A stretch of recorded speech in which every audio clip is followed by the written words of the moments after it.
Home Movies is the best unfinished show you've ever seen. And somehow, I mean unfinished as a compliment. Better yet, they never even tried to finish it. This show broke my brain. It completely changed how I think about writing. Don't believe me? Well, fuck you. That's not very nice. And we are no longer friends. I forgive you. Now let me show you what I'm talking about. Can't go around cursing now. Yeah. It will end up ruining you when you get older. Right. But do you think... What the f*** was that, ref? Real bad start. Home Movies actually kind of failed miserably. And by miserably, I mean real miserably. It premiered on UPN, a channel you probably not heard of, or maybe you have. And it only lasted 5 episodes before they trashed it. They threw it away. They canceled it. There was nothing on TV like it at the time, and UPN quite literally had no idea what to do with it, like at all. But someone else did, and they picked up on it pretty quickly. Cartoon Network? Yeah, they understood. Home Movies was exactly what Adult Swim wanted to become.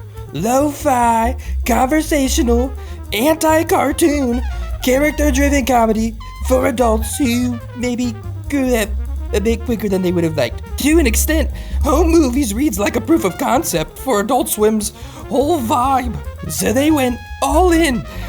And the unfinished show? Well,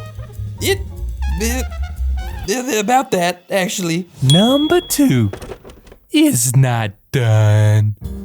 Number 2, it's not done. It's really not done, actually. It's kind of awesome. That's actually a little bit the point. The entire show essentially looks, to an extent, to be unfinished by design. Season 1 in particular uses an intense version of Squiggle Vision, the jittery, crazy line style invented by Tom Snyder for Dr. Katz. The Squiggle Vision here was done by essentially looping animations repeatedly in a version of Flash. And they had to do this because, well, especially at the beginning, they didn't have a budget. They had essentially no money. Squiggle Vision at the start visually communicated the version of everyone that they could be, weren't, and were. It essentially communicated adults and kids figuring it out. But as the show grew, so did its pretty much foundational narrative conceit. You know what I'm talking about. Number 3, retro script.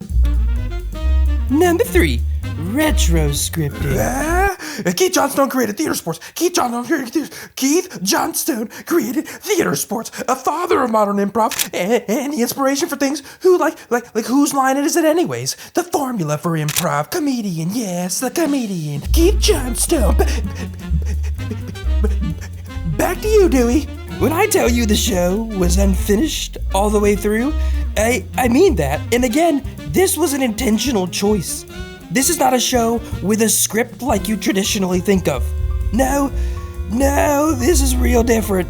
If you've ever watched Home Movies, you might have thought to yourself, oh wow, listen to how naturalistic this sounds. Look how real these conversations seem to be. The conversational pauses, people interrupting each other and talking at the same time. Oh my goodness, is this Mumblecore? Is this Richard Linklater? Noah Baumbach? No, this is Home Movies, and this is retro scripting. A lot of scenes were just scene ideas, and the voice actors went into the booth and did what they did best. They talked. Actors sometimes literally did not know how scenes were going to end when they started. They improv their way to the finale of the scene. Retro scripting, which is what this is the practice of essentially giving voice actors or actors the chance to go in and make the scene themselves. Give them an idea, a place to start and maybe end, and let them go. This is why Home Movies feels so Home Movies-y. So real raw sometimes. Awkward pauses, failed talks, dead-end conversations, people failing to communicate properly. In some ways, it's cringe comedy 10 years or so before The Office made it mainstream. But there's something that might be a little more important to this show's success. How it changed the way I thought about TV and writing and screenplays. But first, hey Wheels, tell us a little bit about improv. Hey, fuck you guys. Yeah, a little bit of skibbity. Yes, and as they say. Also, I recently watched a movie called E.T. Very unrealistic. Jazz. Fucking jazz, man. 4. Stage setting. Home movies really drives home that unfinished theme in how it sets the stage for its narratives and characters. You know those unfinished movies Brendan and Melissa, and of course Jason, are making? A part of the show's conceit is about life through a lens, creating worlds the kids could control. A dream for basically anyone of any age. It's almost like your youth is art therapy to an extent here. These are relatable kids. Brendan, divorced parents, a father who only takes them golfing, a mom who's doing it, she's trying, and a coach that becomes somewhat of a surrogate father figure. So Brendan finds comfort in what he can make, what he can control, which makes the films within the show, within the episodes, somewhat of a metaphor, whether it's a crime noir about trust or a musical about failure. But importantly, this is a show that levels the playing field. Adults and children do not have some massive intellectual gap here. Neither of them know what they're doing, and neither of them are talking above or below each other. They meet in the same place of confusion and growing up that just never stops. And that's one of the primary messages of home movies. And where else do we see messaging like that? Oh, I know. Number 5. Indie film. This is the show that made things like Metalocalypse and Bob's Burgers possible. Even Archer, maybe. This was a very tight-knit collaboration. Brendan Small, Lauren Bouchard, H. John Benjamin. These are names you probably recognize from other shows. Again, this was, to an extent, the tone setter for Adult Swim.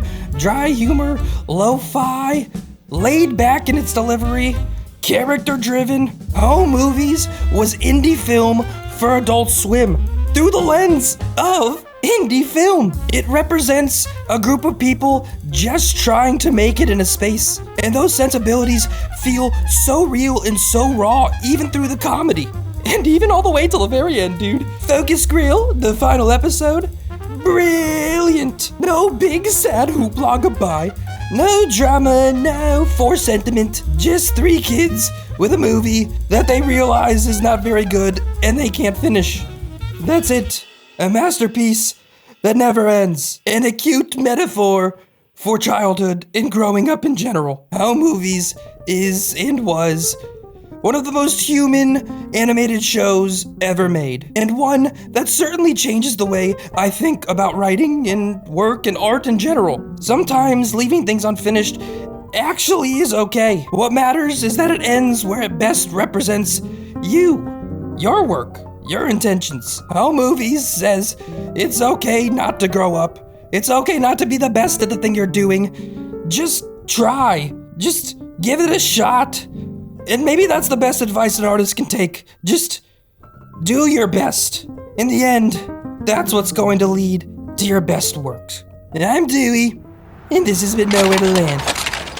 Oh, no.